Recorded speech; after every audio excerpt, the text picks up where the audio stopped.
讲讲一句台语有艺术。大家一句的观众朋友，大家好，我是焦挂先。咱今仔日要讲的这个气是愈来愈寒的小雪。小雪汉字写作小雪，罗马字写作思要笑，思愿雪。笑第二条，雪入声第四条，两字拢读文音。人讲11雪，12白，这个时节的雪啊，刚开始要大出。不管是炒肉丝，也是炒乌鱼，拢真好势。在这款小可冷冷的时阵，啉一碗乌鱼蒜，也是蒜头鸡汤，互身体烧烧袂惊寒啊，实在真享受。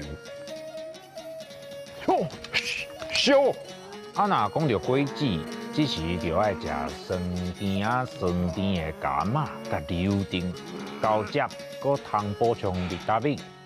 我会记得细汉的时，下课上爱啉一杯柳丁汁。这时海水也未正经变寒，咱目拢有真侪鱼仔通好掠。上界特别的是乌鱼加豆仔鱼，因的外表看起来要讲是亲情鱼仔。人讲小雪小到，大雪大到。小雪前后，长肥的乌鱼会开始收来到台湾附近的海域。大雪的时佫较济，而且公的有乌鱼标，母的有卵，会当做乌鱼子，是台湾渔民真重要的经济来源。另外一种鱼啊，豆仔鱼比乌鱼较细尾小块，所以叫做小乌，也是乌豆仔。俗语讲10月豆，龟甲无看头。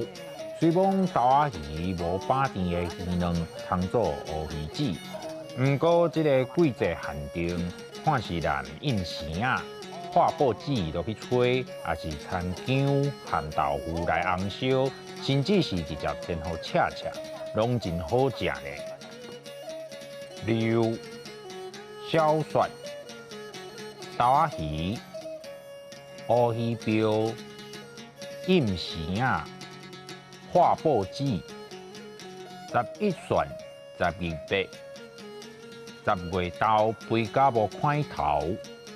伫小雪这个地区有好食的鱼啊，天气够凉凉啊，真幸福。今仔日的大讲一句就讲到这，多谢观众朋友的收看，咱后摆再会。